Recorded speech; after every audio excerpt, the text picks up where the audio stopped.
قال من منبع الإسلام، من أطهر ومن أقدس بلد، من دار أبو القاسم ومن دار الخلافة الراشدة، من السعودية بلاد أهل الوفاء أبا وجد.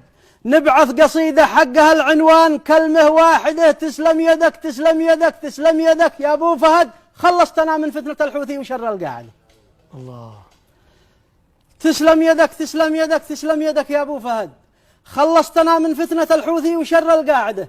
لولاك بعد الله إن ذناب فارس في العند، وإن الخميني بالعمامة يحتفل في الراهدة. لكن بفضل الله ربي جيت يا نجم السعد، أوقدت شعلتنا وحركت المياه الراكدة.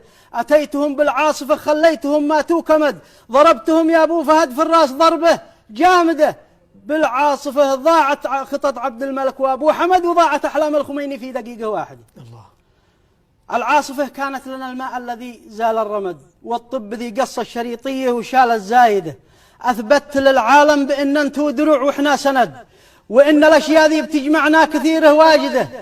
المملكة وأهل اليمن روحين حلا في جسد، كالكف والساعد ولا به كف يفصل ساعده. مثل الولد والأب للوالد شكا جاه الولد، وإن أصاب الابن شي ما ينفع إلا والده. مهما علي حاول على زرع الكراهة والحسد، دماءنا وارواحنا وقلوبنا متوحدة.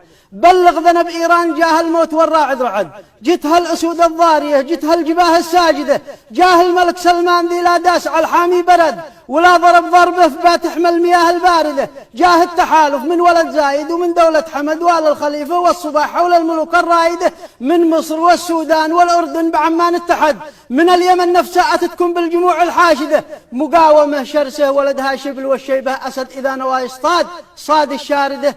والواردة شباب يحمل بندقه في يد والمصحف بيد، ومن يده تحمل كتاب الله لن تكسر يده. الله. لو ننتهي ونموت، لو ما زد بقي منا أحد، ما تحكمت فينا ميليشيات شلة حاقدة. ما يحكمون أطفال مش حافظ إذا جاء والمسد ما يعرف إلا قال أبي خلدون وأمي خالدة. قايد رسب في صف سادس ما عرف شي حرف مد، بالله عليك ايش تنتظر من شخص هذا قايد؟ حرف ولوث بالعقيدة حقنا والمعتقد، غرر على الأطفال وأصحاب العقول الجامدة. الموت لأمريكا وأمريكا وهو يدا بيد، الموت لإسرائيل وإسرائيل معه بتسانده. تلقاه يسب اليهودة من يوم الاثنين للأحد، لا ما تشوف أعمالهم ونعادها أكثر يهودة. تلقاه يسب اليهودة من يوم الاثنين للأحد، لا ما تشوف أعمالهم ونعادها أكثر يهودة. فكوا لخامنئيل حتى امتد في أرضي ومد، تمددت إيران حتى صابحت متمددة.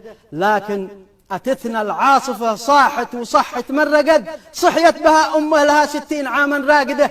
أمام هذا المد الإيراني وقف سلمان سد، من أجل ذلك بنقول اليوم كلمة واحدة: تسلم يدك تسلم يدك تسلم يدك يا أبو فهد، خلصتنا من فتنة الحوثي وشر القاعدة. وازكى الصلاة وازكى السلام في الختم الراعد مع النبي والآل وأصحاب النفوس الزاهدة. والسلام عليكم. اللهم صل وسلم على محمد.